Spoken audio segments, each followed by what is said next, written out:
त्रिवेंद्र सिंह रावत जी, आपका बहुत बहुत स्वागत है जी उत्तर प्रदेश उत्तराखंड पर। त्रिवेंद्र सिंह रावत जी, आज भारत बंद के दौरान अगर उत्तराखंड की हम तस्वीर को देखें तो मिला जुला असर देखने को मिला। जी, क्या ये माना जाए कि देखिए उत्तराखंड में, हाँ पूछिए जी सर, मैं ये पूछ रहा था कि आपने जो पुलिस महकमे को जो दिशा निर्देश दिए थे, क्या ये उसका असर देखने को मिला? क्या ये माना जाए कि सिर्फ सियासी दल ही विरोध प्रदर्शन के लिए उतरे थे, जो किसान हैं वो सड़कों पर नहीं दिखाई दे रहे थे? देखिए उत्तराखंड की जहाँ तक मैं बात करना चाहूँगा, तो उत्तराखंड में कांग्रेस के लोग यही प्रत्यक्ष रूप से सामने आए हैं। देहरादून में देखिए आप, कांग्रेस के जो प्रदेश के अध्यक्ष हैं 60 लोगों के साथ उन्होंने धरना दिया, कोई मार्केट बंद नहीं हुआ और कुछ देर के बाद वो उठकर अपना चले गए। इसी तरह से उत्तराखंड के जो 13 जनपद हैं, अगर हम 13 जनपदों में से तो 11 जनपदों में इसका कोई भी असर नहीं देखने को मिला है। छुटपुट जो ऊधम सिंह नगर है वहाँ पर छुटपुट उसका असर देखने को मिला, वो भी 2-3 जगहों पर केवल। और इसलिए हम उत्तराखंड में जो किसान आंदोलन था पूरी तरह, किसान नहीं मैं कहूँगा कि कांग्रेस का आंदोलन था, वो पूरी तरह विफल हुआ है। और उत्तराखंड का किसान सरकार से खुश है क्योंकि उसका समय पर गन्ने का भुगतान हुआ है, उसका जो धान का मूल्य है उसको समय पर उसको भुगतान हुआ है। जो शुगर मिल, हमारी एक प्राइवेट शुगर मिल बंद पड़ी थी जिसमें 22,000 से ज़्यादा फार्मर जुटा हुआ है, उसने सरकार ने उसको अपनी गारंटी पर बैंक से लोन दिलवाया। उन किसानों का भुगतान होना वहाँ पर प्रारंभ हुआ, वो फैक्ट्री चलने लग गई। तो उत्तराखंड का किसान पूरी तरह समझदार है। उत्तराखंड की जो किसान हैं वो पढ़े लिखे किसान हैं, समझते हैं हर बात को, वो किसी के बरगलाने में नहीं आए और उसके कारण आज यहाँ पर पूरी तरह जो भ्रम कांग्रेस के द्वारा और जो तथाकथित प्रगतिशील पार्टियाँ अपने आप को कहते हैं, जिनके 2-2, 4-4 लोग ही यहाँ पर मात्र हैं, उनकी सबकी जो कूटनीति थी वो विफल हुई है। हाँ मुख्यमंत्री जी, आज देहरादून से वो तस्वीरें भी सामने आई, कुछ दुकानदारों ने दुकान खोल रखी थी, लेकिन जब वहां से कांग्रेस का काफिला गुजरता है जो प्रदर्शन कर रहे थे, उसके बाद दुकानदारों ने अपनी दुकान बंद कर दी थी। आपने सख्त दिशा निर्देश दिए थे पुलिस महकमे को कि कोई भी जबरदस्ती दुकान ना बंद करवाए। इसको लेकर क्या आपके पास इनपुट्स मिले हैं पुलिस महकमे की तरफ से? क्या स्थिति रही पूरे उत्तराखंड में? देखिए अगर जबरदस्ती किसी ने दुकान बंद करवाई है और हमारे पास कोई शिकायत आएगी तो उस पर हम कार्रवाई करेंगे जी। और मेरा आपसे सवाल ये भी है कि उत्तर प्रदेश के अगर हम बात करते हैं गाजीपुर बॉर्डर की, वहां पर भी उत्तराखंड से कई किसान भाई पहुंचे हुए हैं जो कृषि कानून का विरोध कर रहे हैं। सर, क्या आपकी तरफ से ऐसे किसान भाइयों को जिन्हें कृषि कानून को लेकर असमंजस की स्थिति है, या जिस तरह से आप कह रहे हैं कि विपक्ष भ्रम फैला रहा है, उस भ्रम को दूर करने के लिए क्या क्या कदम उठाए जा रहे हैं? देखिए, पहली बात तो मैं बता दूं आपको कि उत्तराखंड के कुछ गिने चुने लोग जो पॉलिटिकली मोटिवेटेड थे, ऐसे कुछ लोग जो उनको उंगलियों में गिना जा सकता है, इतने लोग ही दिल्ली मूवमेंट में गए हैं, जिनके कोई नाते रिश्तेदारी है, ऐसे लोग वहाँ पर गए हैं। उत्तराखंड के किसान ने जो देशव्यापी बंद है, जो धरना प्रदर्शन दिल्ली और आसपास चल रहा है, उस पर उसने कोई सहभाग नहीं किया है। मैंने कहा कि यहाँ का किसान बहुत समझदार है, वो ये सब समझता है कि उनको कांग्रेस के द्वारा भ्रमित करने का काम किया जा रहा है और उनको उनके भ्रम जाल में नहीं फंसना है। जहाँ तक उत्तराखंड की बात है तो आपको हम बता दें कि उत्तराखंड में हमने अपने गन्ना किसानों का जो पेराई सत्र से 2 महीना पहले पूरा भुगतान किया है। हमारे जो धान के खरीद केंद्र हैं, हम RTGS के माध्यम से ऑनलाइन उनको पेमेंट उनकी व्यवस्था कर रहे हैं। हमने उन गन्ना किसानों धान के किसानों को जो भी भुगतान करना है, मुझे एडवांस में हमने उसकी व्यवस्था की है, ताकि किसान का बिल जैसे ही विभाग के पास पहुंचे तो तुरंत उनको पैसा दे दिया जाए। तो हम लोग, हमारे जो किसान हैं वो सरकार से बहुत खुश हैं। हमने अपने किसानों को 3 लाख रुपए तक का ऋण बिना ब्याज का दे रहे हैं। जो किसान समूह हैं उनको 5 लाख रुपए तक का ऋण बिना ब्याज का दे रहे हैं। और इसलिए उत्तराखंड का किसान ये बहुत अच्छी तरह समझता है कि अगर उनकी कोई सच्ची हितैषी कोई पार्टी है तो वो भारतीय जनता पार्टी है, चाहे दिल्ली में नरेंद्र भाई मोदी की सरकार होगी या उत्तराखंड में हमारी सरकार होगी। जी मुख्यमंत्री जी, 2019 में कांग्रेस ने अपने घोषणा पत्र में इन्हीं कानूनों का जिक्र किया था, वादा किया था अगर सरकार बनी तो हम भी ये कानून लेकर आएंगे। अब जब केंद्र सरकार ये 3 नए कृषि कानून लेकर आती है, इसको लेकर लोकसभा में चर्चा भी हुई थी, उस दौरान भी जो रुख देखने को मिला था तमाम पार्टियों का, उसके बाद अब कांग्रेस पार्टी के ही कार्यकर्ता और नेता सड़कों पर उतरकर विरोध प्रदर्शन कर रहे हैं। इसे आप किस तरह से देखते हैं? देखिए, कांग्रेस ये झूठों की पार्टी है, ये हताश निराश लोगों की पार्टी बनकर रह गई है। और एक बीमारी होती है, उसको बोलते हैं सन्नीपात की बीमारी, जिसमें कोई कुछ भी बड़बड़ाने लगता है। वही हालत आज कांग्रेस की हो गई है। 2019 के जो घोषणा पत्र है कांग्रेस का लोकसभा चुनाव का, उसमें इन्होंने इन कानूनों को लागू करने की बात की थी। पंजाब का चुनाव हुआ, पंजाब के चुनाव में भी जो अमरिंदर सिंह जी वहाँ के मुख्यमंत्री हैं, वहाँ के घोषणा पत्र में भी इस बात का उल्लेख था कि हम कृषि कानूनों में सुधार करेंगे और नए एक्ट हम सामने लाएंगे। आज ये पीछे मुड़कर फिर पीछे अपनी बात का ही खंडन कर रहे हैं और किसानों को बरगलाने का काम कर रहे हैं, उनको धोखा देने का काम कर रहे हैं। अगर हम कुछ नया करना चाहते हैं, अपनी खेती को हम नया रूप देना चाहते हैं, अपने किसानों को हम कुछ नया कुछ देना चाहते हैं, तो हमको इन 60 साल पुराने बासी कानूनों से हम उस व्यवस्था को देश में नहीं ला सकते हैं।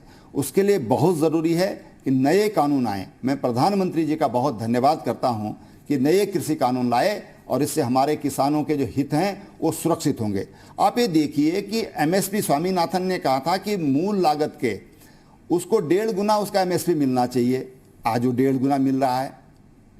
जो किसानों का जो बजट है उसमें 20 गुना की वृद्धि हुई है। जो agriculture infrastructure fund 1 lakh crore की उसमें व्यवस्था की गई है। जो फार्मर प्रोड्यूस ग्रुप हैं उसके लिए लगभग 68,000 करोड़ रुपए की उसके लिए व्यवस्था की गई है। तो इस तमाम तरह की व्यवस्थाएं आज भारत सरकार ने की हैं। मैं समझता हूं किसान इस बात को समझेगा और जो भ्रमजाल कांग्रेस के द्वारा फैलाया जा रहा है, जो बादलों से सूरज को ढकने का प्रयास किया जा रहा है, सूरज ढकेगा नहीं, ये बादल वहां से बिखरेंगे और रोशनी आएगी और उस रोशनी में किसान सब कुछ समझेंगे, सब कुछ देखेंगे और सब कुछ पढ़ेंगे और फिर धन्यवाद करेंगे नरेंद्र भाई मोदी का कि मोदी जी जो कानून लाए हैं वो किसानों के हितों के लिए लाए हैं। जी मुख्यमंत्री जी, किसानों और सरकार के बीच की अगर वार्ता की बात करें, पहले दौर से लेकर 5वें दौर की वार्ता हुई लेकिन कोई नतीजा निकलकर सामने नहीं आ पाया। क्या राज्य सरकार अपनी तरफ से कोशिश कर रही है उन किसानों को मनाने की जिनमें यह असमंजस की स्थिति है, वो इस कानून को नहीं समझ पा रही है? क्या केंद्र सरकार को भी इसके लिए और प्रयास करने चाहिए और कदम उठाने चाहिए? मैंने उत्तराखंड के किसानों के बारे में बताया कि उत्तराखंड के कुछ गिने चुने किसान जो उंगलियों पर गिने जा सकते हैं, ऐसे लोगों ने ही इसमें सहभाग किया है और समर्थन किया है। उसमें अधिसंख्य किसान ऐसा है कि जो पॉलिटिकली मोटिवेटेड है। मैंने आज शाम को 5 बजे अपने किसानों को बहुत पहले ही आज शाम का उनको समय दिया है कि आप आइए, आप बात करिए, और आज शाम 5 बजे मेरे पास आने वाले हैं। जी मुख्यमंत्री जी, आज शाम 7 बजे गृह मंत्री अमित शाह किसानों के एक संगठन से बातचीत करने जा रहे हैं और इसे एक सकारात्मक तौर पर भी देखा जा रहा है।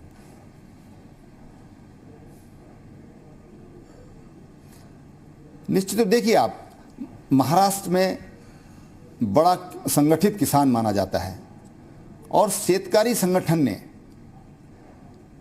इन कानूनों का समर्थन किया है। उन्होंने कहा हम बंद से बाहर रहेंगे।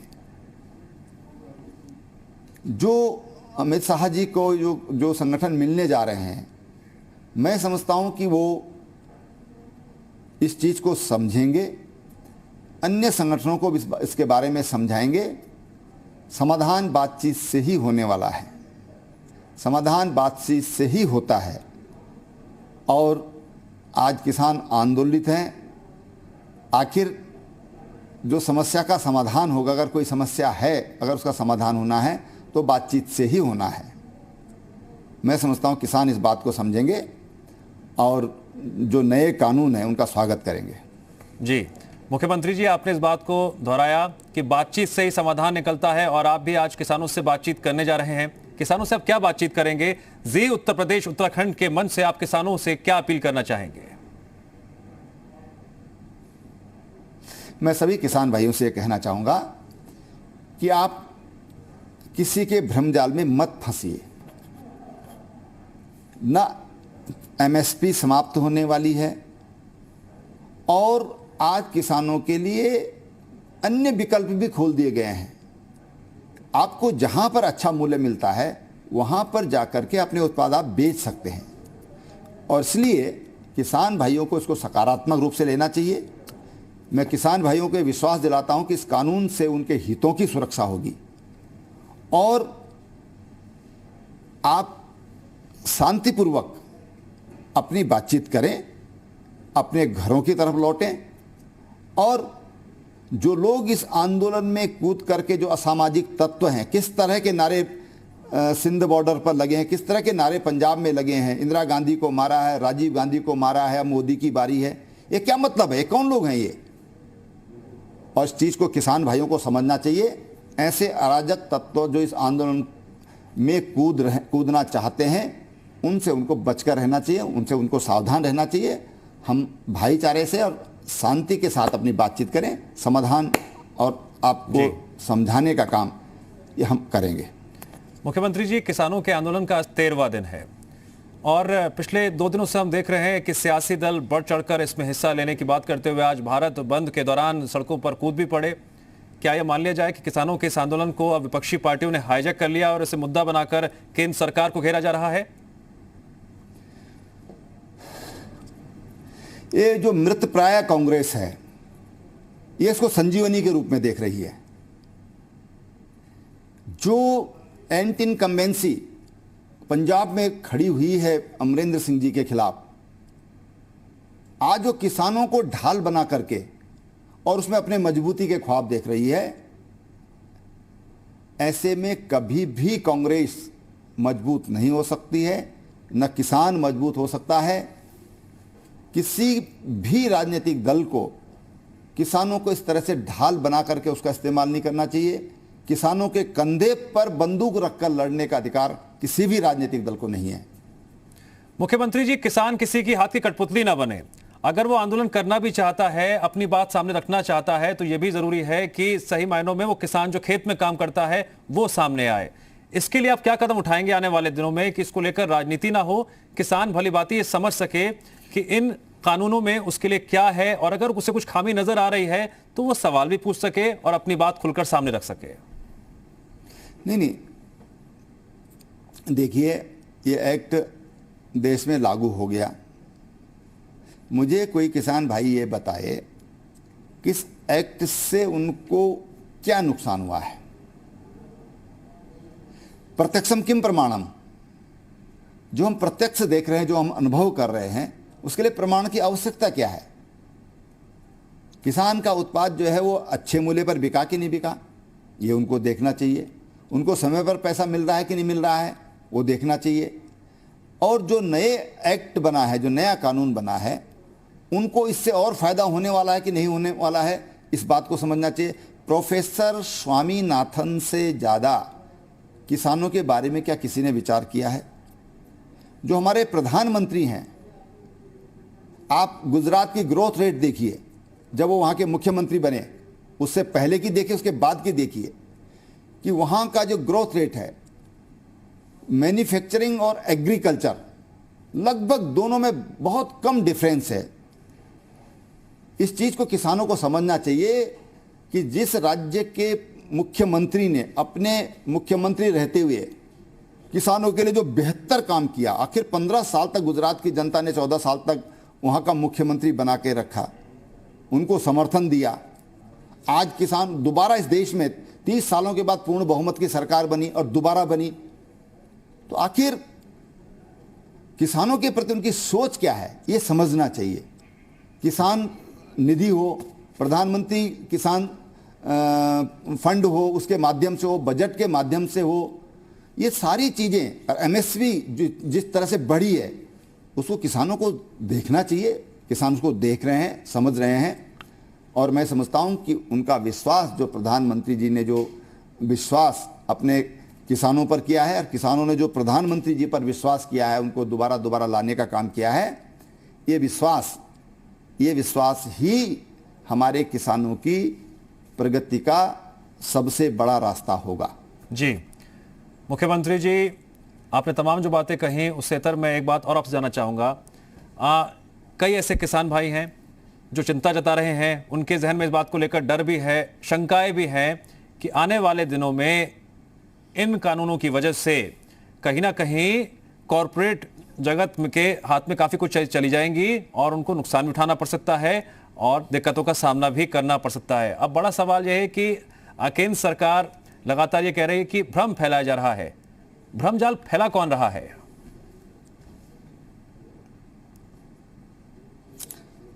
देखिए, मैं आपको, मेरे पड़ोसी राज्य हिमाचल है, मैं हिमाचल, ये जो हमारा उद्यानिकी के क्षेत्र में देश में नंबर 1 है। हिमाचल में जितने भी एप्पल ग्रोवर हैं, आप उनसे पूछिए उनको पहले क्या रेट मिलता था, आज क्या रेट मिल रहा है। और जब वहाँ पर कॉरपोरेट गए, उन्होंने वहाँ पर बड़े बड़े 5-5 लाख मीट्रिक टन के कोल्ड स्टोरेज बना दिए। उनके उत्पाद का रेट पहले फिक्स हो जाता है और किसान सुनिश्चित हो जाता है कि उसको अपने उत्पाद का इतना मूल्य मिलेगा ही मिलेगा। और वो भी पाबंदी नहीं है, अगर उसको कहीं और अच्छा मूल्य मिल रहा है तो वहां जाकर वो सेल कर सकता है।